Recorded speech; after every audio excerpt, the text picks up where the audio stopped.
Assalamualaikum warahmatullahi wabarakatuh. Nepangkeun nami abdi Nengsih ti kelas 12 IPA 3. Di dieu abdi bade macakeun biantara anu judulna kabersihan.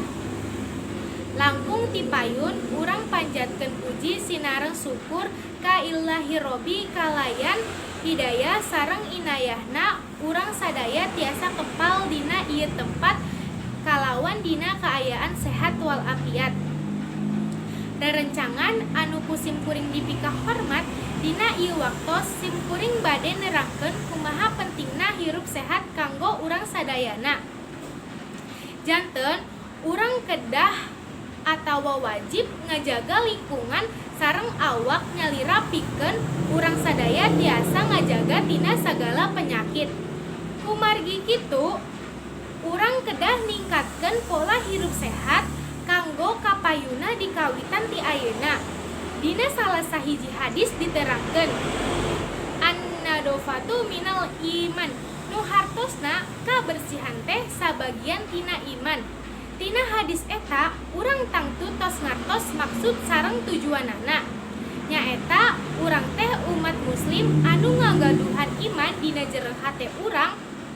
Upami urang sadaya iman ka Allah, berarti urang kudu bersih atau nepi suci tina sagala kokotor, boh hadas alit atawa hadas ageng nu nyebabkeun urang teu suci. Bersih eta sadaya teh nu didasarkeun tina bersihna jeung sucina urang sareng lingkungan di sakitar urang. Lingkungan sakola oge kudu urang jaga. Urang kudu mika cinta kabersihan sangkan hate urang ge milu bersih. Kabersihan teh aya marupi-rupi macemna.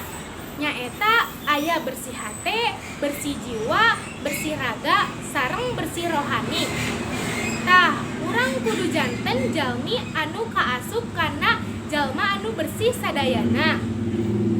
Hayu urang sami-sami ningkatkeun pola hirup sehat kanggo kasaean urang sadaya sangkan tiasa leuwih getol kana ibadah ka Gusti Nu Maha Welas tur Maha Asih. Rerencangan sadaya anu dipikah hormat cekap sakitu simkuring nyanggakeun pihatur. Pamungkas pisanggem bilih aya basa anu kirang entep saeureuna atanepi kecap anu kirang merenah larapna mugi kersa ngahapunten. Wassalamualaikum warahmatullahi wabarakatuh.